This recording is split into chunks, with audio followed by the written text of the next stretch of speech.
पराग जी, मीरा जी, राधे राधे। राधे राधे महाराज जी, आपके चरणों में प्रणाम। महाराज जी, 9 महीने माँ बच्चे को अपनी कोख में रखती है और पैदा करती है। वो बच्चा दुनिया में आकर सांस ना ले, क्या वो इस दुनिया के लिए नहीं था? महाराज जी, थोड़ा सा इस बात को। जब तक जितनी जहां हमारी श्वासें नियत करके भेजा गया है तब तक वहां उतनी ही श्वासें हम केवल ले पाएंगे जिस शरीर में भेजा गया है। जैसे माँ के गर्भ में सिर्फ 4 महीने तुम्हें टिकना है, इसके बाद तुम्हारी आयु समाप्त, तुम नई योनि में जाओगे। उतना ही हो, 4 महीने के बाद तुम्हें जाना पड़ेगा। माँ के गर्भ से प्रकट हुए 5 घंटे केवल रहना है, 5 घंटे बाद जाना है। ये हमारे इस जन्म का थोड़ी है, अभी तो जन्म ही नहीं हुआ। ये पूर्व कर्मों के अनुसार शुभ और अशुभ कर्म से इस शरीर की रचना होती है। अब उस रचना में मनुष्य योनि का केवल इतना ही सौभाग्य दिया गया कि तुम माँ के गर्भ में 9 महीना तो बहुत होता है, तुम 1 महीने केवल बुदबुदा और बेर रूप होगे, नष्ट हो जाओगे। या तुम 4 महीने लोथर मांस नष्ट हो जाओ, या तुम पैदा होगे आंख खुलते ही तुम मर जाओगे। विधान है, अगर विधान है तो 80 वर्ष जियोगे, 100 वर्ष जियोगे। इसका नाम मृत्यु लोक है। गर्भ से लेकर के और पूरा शरीर होने तक कभी भी जितना विधान है श्वासों का, तो ये तो अहोभाग्य मनाओ कि माता पिता के द्वारा ऐसा विधान बन करके हम भूतल पर अभी जीवित हैं। हमारी श्वासें हैं अभी पता नहीं कितने सेकंड के हैं, तो हम राम कृष्ण हरि उच्चारण कर ले, भगवान नाम जप कर ले तो मंगल हो जाएगा। जैसे लोग सोचते हैं कि बालक गर्भ में है, उसको अमुक रोग हो गया, उसने क्या पाप किया है? वो बालक नहीं है, उसको नया कपड़ा मिला है, वो बहुत पुराना है, वो पुरातन जीव है। अनंत जन्मों से नाना प्रकार के कर्मों को करते हुए वो अपनी पोटरी लिए घूम रहा है, शुभ और अशुभ की। उसी को विध्वंस करने के लिए मनुष्य देह मिली है। ये जो अवसर मिला है, तभी तो कहा दुर्लभो मानुषो देहो। दुर्लभ बात है। कितना बढ़िया संयोग बना था माँ के गर्भ में, मनुष्य शरीर का हमारा निर्माण हो रहा था। हमारे कर्म इतने नीच थे कि हम माँ के गर्भ से बाहर ही नहीं निकल पाए। खत्म, चल अब दूसरी माँ को स्वीकार कर, कौन सी जीव योनि में भेजेंगे। इसीलिए कर्म का दंड अवश्य में भोक्तव्यम कृतम कर्म। अब हम लोग अज्ञानी हैं, सोचते हैं यार उस बच्चे ने क्या किया था जो अभी गर्भ में है, उस बच्चे ने क्या किया था जो अभी घुटने के बल चल रहा है, उसने कौन सा ऐसा बड़ा पाप किया। वो बच्चा नहीं है, वो अनंत जन्मों से शाश्वत ईश्वर का अंश है, और उसने खूब मनमानी की है। किसी एक सूचना पे वो गृहस्थी से बाबा जी बने, और जन्मभूमि से कुछ किलोमीटर जंगल पड़ता है, वहां कुटिया बनाई और एक लंगोटी पे रहते थे। किसी भगत ने उनको गाय दान की, गाय 10-20 हजार की जो भी हो, उन्होंने बेचा। अब शराबियों को पता चला तो पैसा लेने के कारण कहाँ रखा है, उनकी पहले दोनों आंखें निकाली, उनका पेट फाड़ दिया और पेड़ पे टांग दिया उनको, और लूट ले गए। जब ये बात हमें सुनने को मिली तो एकदम लगता है ना कि भगवान के लिए उन्होंने घर गृहस्थी और वेश बनाया, लेकिन पीछे उन्होंने जो किया उसका हिसाब ये है। जैसे बचपन से हमें याद नहीं हमने किसी को ऐसे कष्ट दिया हो। बाबा जी है, किडनी दोनों फेल है, डायलिसिस, अभी थोड़ी देर में डायलिसिस में चले जाएंगे। क्या भीष्म जी कह रहे हैं, मैंने प्रभु कई जन्म देखे कि हमने किसी को दंड नहीं दिया, 6 महीने से बाणों की सैया पे पड़ा हूं। भगवान ने कहा कितना देखा? बोले 100 जन्म। बोले और आगे बढ़ो। यहाँ तो पूरा रजिस्टर भरा पड़ा है। तो ये जन्म जन्मांतरों का जो शुभ और अशुभ कर्म है, उससे कुछ निकाल करके इस देह की रचना होती है। शुभ अशुभ माने पाप और पुण्य दोनों मिलाकर। इसे केवल पाप तो यातना देह, केवल पुण्य तो देव देह, और पाप और पुण्य मिश्रित तो मानव देह। कितने समय तक ये है। इस ऑफिस में भेजा गया, सरकारी हुक्म हुआ ट्रांसफर, आज ही, आज अभी बस्ता नहीं रख पाए, ट्रांसफर, भागना पड़ेगा। सरकारी आदमी हो, भगवान के अंश हो, चलो दूसरी सुकरयोन में चलो। कुकरयोन अनंत जन्म भटकने पड़ते, तब कहा गया दुर्लभो मानुषो देहो। लेकिन सावधान, देही नाम क्षण भंगिरा, एक क्षण में नष्ट हो जाने वाला है। तो क्या करे? तत्रापि दुर्लभम मन्येत वैकुंठ प्रिय दर्शनम। भगवान श्री हरि के प्रेमी जनों का दर्शन करके उनसे सीख ले लो कि जीवन सार्थक कैसे होगा। साधन धाम मोक्ष कर द्वारा, पाई न जे परलोक सम्हारा। गर्भ में जब जीव 8 महीना से आगे बढ़ता है तो उसको भगवान ज्ञान देते हैं, भागवत में कपिल देव भगवान ने वर्णन किया। उसे अनेक जन्मों की याद आती है कि ये जो माँ के मलमूत्र के बीच में आंतों की झिल्ली में मैं लिपटा हुआ हूं, ये मेरे कर्म का फल है। अब जैसे ही चेतना जागृत होती, भयानक पीड़ा होती है। जैसे अपने को किसी प्लास्टिक के उसमें बंद किया जाए तो कैसा लगेगा, पर उसमें नाभि से कनेक्शन होता है तो जीवन में यात्रा चलती रहती है। पर श्वास लेना ये सब असंभव होता है, क्योंकि वो कुंडलाकार होता है, बड़े ही वैसे लिबलिबे पदार्थों से वो ऐसा होता है, तो श्वास लेना या कुछ कर पाना उसके लिए असंभव, भारी पीड़ा। तो वो भगवान की प्रेरणा से ज्ञान तब प्रार्थना करता है कि यद्यपि प्रभु मैं यहां बहुत कष्ट पा रहा हूं, पर बाहर निकलने में मुझे डर लग रहा है। यहाँ का कष्ट तो असहनीय है, पर जब मैं बाहर जाऊंगा आपकी माया मुझे घेर लेगी, मैं फिर आपको भूल जाऊंगा। पर प्रभु ऐसी कृपा करो, एक बार मुझे निकालो यहाँ से, और मैं अब जाकर आपका ऐसा भजन करूंगा, दोबारा किसी भी माँ की गर्भ में नहीं जाऊंगा, किसी भी योनि से पैदा नहीं होऊंगा, मुक्त हो जाऊंगा एक बार। तो भगवान की प्रेरणा से उसका ज्ञान लुप्त हो जाता है, और जब वो पैदा होता है तो कहाँ कहाँ वो जो अभी ज्ञान था वो कहाँ गया। भूमि परत भा ढाबर पानी, और जिम जी वही माया लपटाली। जैसे शुद्ध बूंद जमीन में गिरा और वो गंदा हो जाता है, ऐसे ही जब हाँ ज्ञान का विकास, ये अम्मा है इनको पापा बोलो, अब वो संस्कार इतने दृढ़ होते चले जाते कि मैं शरीर, मेरे संबंधी, मेरा परिवार, मैं करता, मैं फिर भूल हो गई, फिर भूल हो गई। जैसे 84 दरवाजों का मकान है और 83 दरवाजे बंद हो और एक ही दरवाजा खुला हो, आंखों से दिखाई न दे रहा हो, तो टटोल के ही तो चलेगा। और जहां वो दरवाजा खुला वाला आता है तो उसे खुजली लग जाती है। वो दोनों आते, पैर चल रहे हैं, अब वो क्रॉस कर, फिर उसको 83 दरवाजे बंद नहीं मिलते, फिर घूम, फिर खुजली। बस यही हालत हमारी है। 83,99,999 यूनिया जो बंद हैं, आप मोक्ष पदवी प्राप्त नहीं कर सकते। एक केवल खुला दरवाजा, ये साधन धाम मोक्ष कर द्वारा, ये मनुष्य शरीर। अब इसमें एक जगह खुजली है, जनेन्द्री, रसेंद्री, नेत्रेंद्री, श्रवणेन्द्री, त्वगेंद्री, मार आतंक मचाए है। कोई भी इंद्री चैन से रहने दे रही, ये देख लो, ये सुन लो, ये बोल लो, ये भोग लो, ये चख लो, ये सूंघ लो। पूरा जीवन इसी इंद्रियों के दुलार में कट गया, और जब होश आया चलने का, तब हमने तैयारी चलने वाली तो कुछ की ही नहीं थी। ना पास मिला, ना धन एकत्रित किया, ना बेग सजाई, और तुरंत निकाला जा रहा है। और जहां हमने जो कुछ कमाया वो सब छोड़ा, क्योंकि जिस देश में जाना है वहां जाएगा नहीं है कुछ। अब हमारे लिए पास होना चाहिए भाव, दास्य भाव, सख्य भाव, वात्सल्य भाव, कामता भाव या ज्ञान भाव, शांत भाव, वो पास है नहीं। धन होना चाहिए नाम, कबीरा सब जग निर्धना, धनवंता नहीं कोई, धनवंता सोई जालिए जाके राम नाम धन, वो धन है नहीं।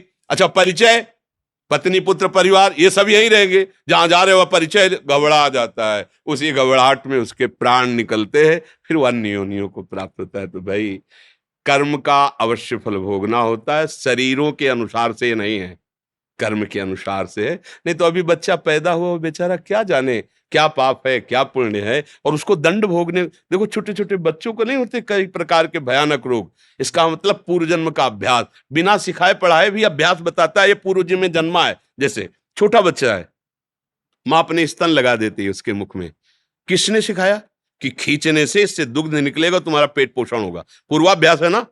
बच्चा वो सैया पे हो, आप ऐसे वो रोने लगेगा, ये किसने बताया कि ये तुम्हारे प्रतिकूल व्यवहार है, ऐसे वो किलकारियां मानने लगे, ये किसने बताया उसको अनुकूल। मतलब ये गुरु है पुराना, ये पुराना पुरातन भगवान का सब जानता है, केवल व्यवहार में इसने नया कपड़ा धारण किया है। और जैसे जैसे बड़ा होता जाता है, फिर उसकी पूरी स्मृति नष्ट होती जाती है, नई स्मृति फिर बना। अब हम भगवद स्मृति डाल लें अपनी स्मृति में, तो हरि स्मृति सर्व विपद विमोक्षणम, यस्य स्मरण मात्रेण जन्म संसार बंधनात् विमुच्यते, नमस्तस्मै विष्णुवे प्रभु विष्णुवे। अब मार्ग भी मिलता है भगवान का, अगर कृपा करके मनुष्य शरीर मिला, मार्ग भी मिला, तो ऐसा विषय आकर्षण कि भगवान का वर्तमान में तो आनंद अनुभव आता नहीं है, तो लगता है यार भगवान तो बाद में भी मिल जाएंगे, ये भोग अभी भोग लो, फिर फिसल ये ऐसी काई है, फिर फिसल कर वही पहुंच गया जहां से फिर ले खड़ा होकर ऊपर चल सकता है। चढ़ाई इतनी सीधी है कि बिना सहयोग के चढ़ा नहीं जा, और उतरना इतना है कि एक बार चूको नीचे गिरे वहीं पहुंच जाओगे। गृह कारज नाना जंजाला, तेत दुर्गम शैल विशाला, ये सरावत कठिनाई राम कृपा बिल आए ल जाई। वर्तमान के भोग जब सामने होते हैं तो दो पक्ष रखा जाता है, तुम्हें भगवत प्राप्ति करनी है भोग, तो कहते भगवत प्राप्ति तो कल भी कर लेंगे, भोग आज भोग लेते हैं, फिसल जाता है। भगवदानंद की प्राप्ति के लिए मनुष्य शरीर है, और बड़ा सौभाग्य है जो अभी हमारे में प्राण है। अब हमको अपना सुधार कर लेना चाहिए आगे के लिए। विवेक से सोचो, हम कोई ज्ञान वैराग्य की बात नहीं कर रहे हैं, हम तो एक अपने मित्र की तरह बात कर रहे हैं।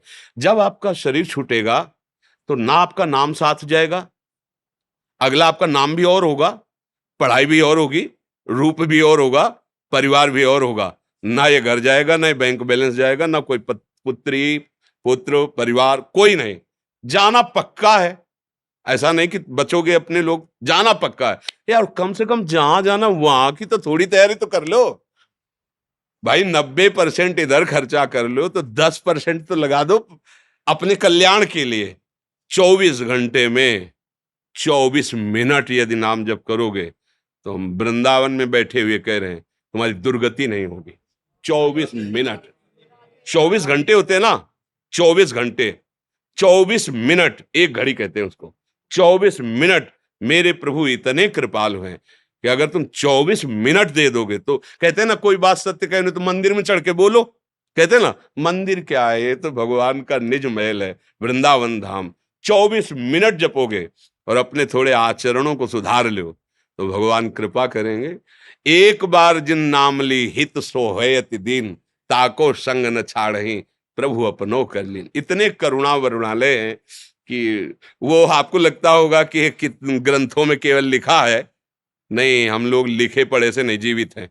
ध्यान रखना, बनावटी जीवन से नहीं जीवित हैं, लिखे पढ़े की बातों से नहीं जीवित हैं, छाती की बात से जीवित हैं। निष्पक्ष बात कह रहा हूं, अनंत माताओं जैसा उनका प्यार और दुलार और सामर्थ्य 24 घंटे में 24 मिनट केवल तुम नियम बना लो कि 24 मिनट तो मैं अपने प्रभु को देता हूं। राम हरि कृष्ण राधा, जो नाम प्रिय लगे, जो श्रद्धा हो, जो गुरु जी ने दिया हो, आप जप के देख लो, मतलब आनंदित रहो।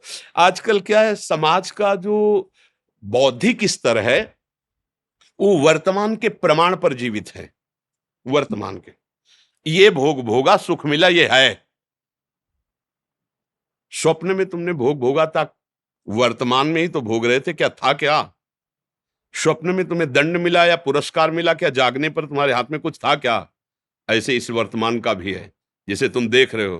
केवल अज्ञान के कारण तुम्हें ऐसे ही भास रहा है जैसे स्वप्न में सारी चेष्टाएं होती हैं, लेकिन जगने पर उसका कोई महत्व नहीं होता।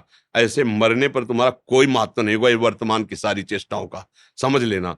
अगर स्वप्न में भी भगवत साक्षात्कार हो जाए, नाम जब चल रहा है, तो वो भी भगवत प्राप्ति करा देगा, क्योंकि वो त्रिकाल सत्य है। जागृत स्वप्न सुषुप्ति स्फुरत में राधा पदाब्जत छटा, वैकुंठे नरकेथवा मम गतिर नान्यास्तु राधा में। इसलिए हृदय की बात कहता हूं, कोई पक्षपात, कोई बनावटी या आपसे कुछ प्रलोभन क्या दोगे? तुम खुद यार विषयों में भिक्षुक बने हुए हो, देखो ना हृदय में। अगर तुमसे कहा जाए क्या मांगोगे तो रजिस्टर भर जाएगा, इतनी बातें मांगने की हैं। तुम हमें क्या दोगे? मतलब क्या दोगे?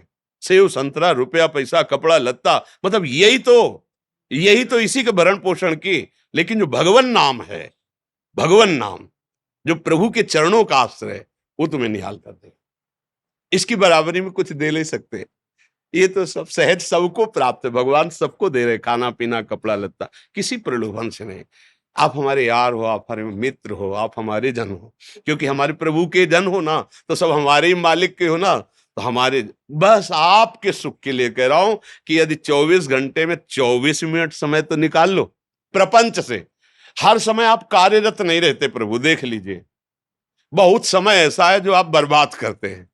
हम कार्य वाले समय में नहीं कह रहे कि तुम ध्यान करो, नहीं, डट के कार्य करो। तुम्हें जो कार्य मिला एकाग्रता पूर्वक करो, नहीं कर नहीं पाओगे, प्रभु का भाव बना लो और कुछ मिनट जब प्रभु के लिए दो, तब उस कार्य को रोको यार। फिर 24 मिनट मालिक को दे रहे हो, तो अब थोड़ा मन को सावधान करो कि यार 24 मिनट की बात है, इसके बाद तुम जहां कहोगे हम चलेंगे। जो शांति से उसको फुसला के 24 मिनट जो नाम प्रिय लगे, राधा राधा राधा, कृष्ण कृष्ण, राम राम, शिव हरि, जो फिर देख लो थोड़ा लंबे समय तक।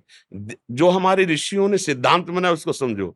दीर्घ काल निरंतर सत्कार सेवितो दृढ़ भूमि, पातंजलि महाराज कहते हैं लंबे समय तक पूर्ण श्रद्धा रख करके भावपूर्वक ये जप करोगे तो तुम्हें चमत्कार दिखाई देने लगेगा। पहले नाम तुम्हारे पापों को नष्ट करेगा। अब जो पापों को नष्ट कर रहा, जलन पैदा हो रही, आपने छोड़ दिया तो बात तो बनी नहीं।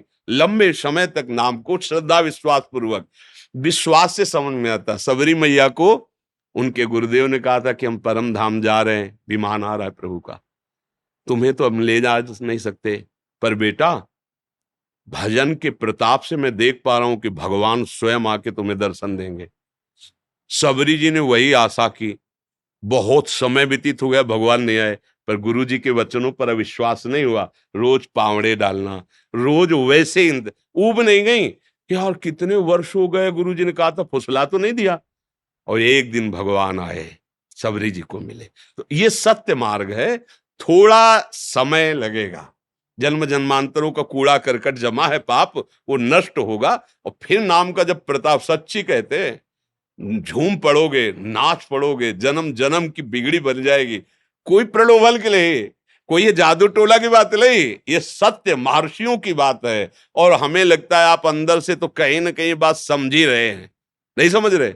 ये सब छूटेगा, जाएगा तो भगवान का ही भजन साथ जाएगा। समझ में तो इतना आ ही रहा है ना जी। मैं बोलता हूँ नाम से ही सभी कुछ होना है और किसी से कुछ नहीं होना। हाँ, सत्य विषय। आप नाम लेते को हंसते हैं कई बार, पर मैं बोलता हूँ कि देखो अभी समझ जाओगे जैसे आपने बोली जी, तो तभी मैं सिंगर हूँ जी। हाँ है, दीप राग नाम है। अच्छा। हाँ हमारा तो नहीं मैं समझ सकता हूँ। हमारा तो तो मैं सभी को यही बोलता हूँ, हमारे साथ जो क्वेश्चन मैंने पूछा था ये हमारे साथ ही बीता है जी। और अब हम निकल रहे हैं, उससे कोशिश कर रहे हैं। हाँ, और देखो जैसे ये गांधर्व विद्या है, गान विद्या, ये गांधर्व विद्या है। इस विद्या के द्वारा हम लोक रंजन करते हैं, लोक रंजन करते हैं। तो हमको ध्यान रखना चाहिए कि ये केवल लोक का है, पर लोक संभालने के लिए भगवान का रिझा लेना अत्यंत अनिवार्य है। कोई भी गायन विद्या हो, हमारी प्रधानता लोक रंजन में रहती है, हमारी प्रधानता श्री भगवान में नहीं रहती। एक बार क्या हुआ कि तानसेन ने बहुत सुंदर आलाप लेकर के अकबर के दरबार में गाया। बहुत बड़े गायक थे तानसेन जी। तो अकबर ने कहा वाह वाह, विश्व में तुम्हारे जैसा गायक नहीं। बोले ना ना, ऐसा मत बोलो, अभी आपने हमारे गुरु जी का गायन नहीं सुना, अगर गायन सुनोगे तो उनकी जूठन भी हम नहीं है। वह तुमसे भी बढ़कर। बोले हाँ। बोले कौन गुरु है? बोले वृंदावन में विराजमान स्वामी श्री हरिदास जी महाराज। तो बोले बुलाओ उनको सभा में। बोले वो ऐसे नहीं कि तुम्हारे बुलाले सभा में आ जाएंगे, आपको चलना पड़ेगा, वो भी बादशाही वेश से नहीं, साधारण वेश से। तो उनका हम वो गुणग्राही थे, बड़े बड़े संतों का संग किए, साधारण वेश में पाग बांध कर, और कुंज निधिवन है ना, वहां लता में बैठा के आप चुपचाप।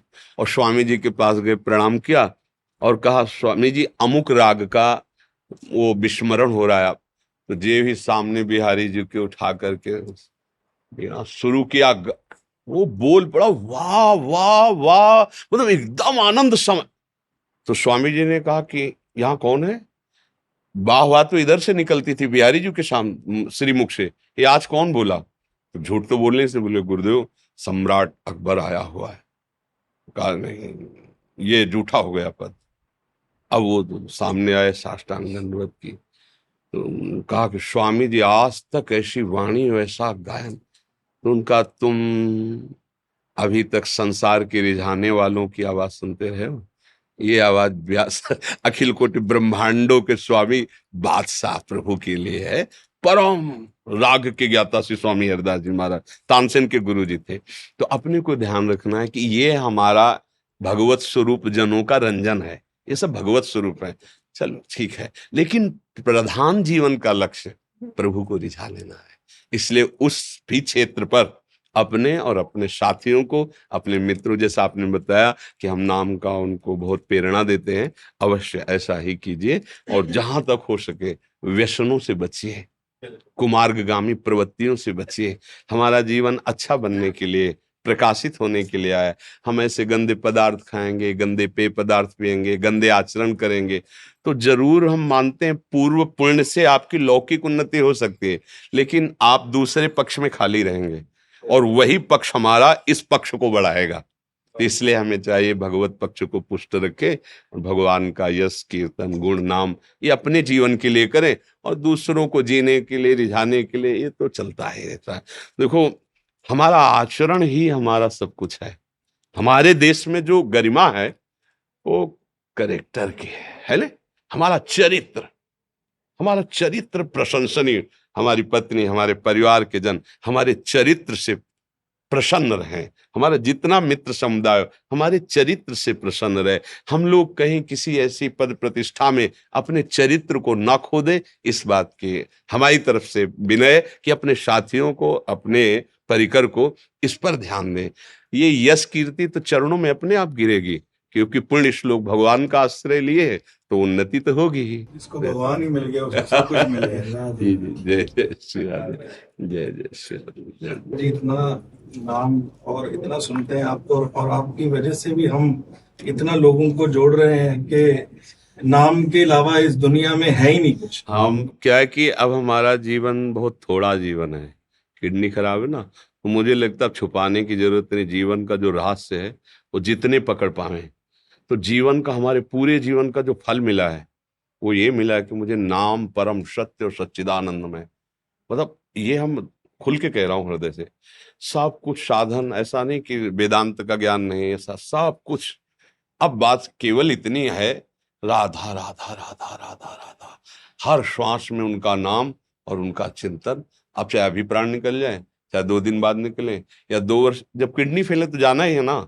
बस ये सार बात, और वो आप पकड़ लो तो पीछे से दौड़ना नहीं पड़ेगा। जो हम साधना करके अनुभव कर रहे हैं वो तुम्हें वर्तमान में दे रहे हैं, पकड़ लो। राधा राधा, जहां तक हो सके खान पान विभाग को सुधारो और आचरणों को, ये न बिगड़ने पर फिर आप देख लेना बहुत हो गया। अब लो नशानी अब ना नशे हो। अगर आज से हम सही कदम रख दे तो भगवान पीछे वाले पे सब मिट्टी डाल देते हैं। अब लो नशानी, अब आज तक किया अब नहीं करूंगा, वो पीछे वाला सब खत्म हो जाता है। भगवान बड़े कृपालु, माँ की तरह दुलार करते हैं। अहम तो हम सर्व पापे भ्यो मोक्षयिष्यामि मां शुचा। आपका चरित्र ऐसा होना चाहिए। बस प्रमाण दूसरे से नहीं लेना। आपकी पत्नी, आपका परिवार, आपके मित्र आपको प्राणों से भी अधिक प्यार करें। एक निष्ठा, एक भाव।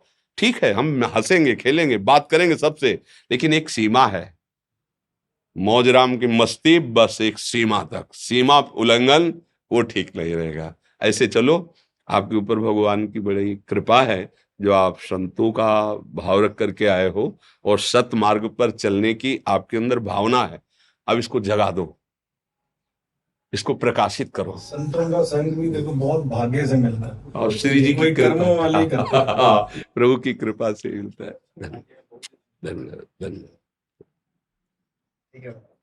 धन्यवाद, धन्यवाद। जय जय।